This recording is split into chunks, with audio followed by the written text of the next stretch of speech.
पूज्य गुरुदेव के चरणों में नमोस्तु। गुरुदेव, संयम धारण करने के लिए कौन सा सम्यक दर्शन आवश्यक होता है? जब जागो तभी सवेरा है। संयम धारण करने में तो एक क्षण की देरी नहीं करना चाहिए। धर्म कार्यों को कभी टालना नहीं चाहिए।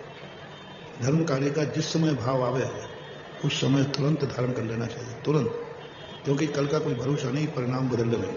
अच्छे भाव दुर्लभतम दुर्लभ होते हैं, इसलिए जिस समय परिणाम जागे उसी समय झट से ले लेना चाहिए।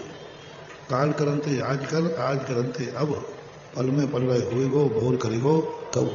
जो भाव जाग गया वो तुरंत उसी समय, दूसरे क्षण का कोई भरोसा नहीं। वो एक बात आती ना धर्मराज के संबंध में। धर्मराज एक कटोरा लेकर के दूध पी रहे थे, उसी समय कोई याचक आया तो उसने याचना की, तो धर्मराज ने बाएं हाथ का दूध का जूठा कटोरा दूध पीकर उसको दे दिया।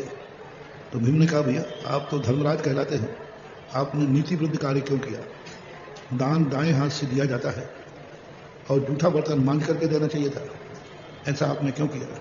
धर्मराज कहते, भीम मुझे भी मालूम है कि बाएं हाथ से नहीं देना चाहिए, जूठा नहीं देना चाहिए, तो आपने क्यों दिया?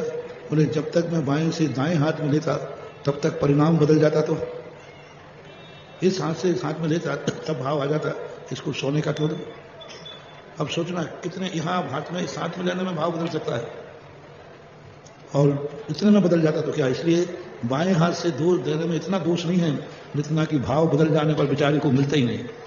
और तुम क्या करते हो दान की? अभी मैं सोच रहा हूँ, अभी मैं परिवार में पूछ रहा हूँ, अभी डिस्कशन चल रहा है, सब बहानेबाज है, कुछ नहीं चल रहा है, कुछ नहीं आया। दान जो भाव आया तुरंत दे दो, बस।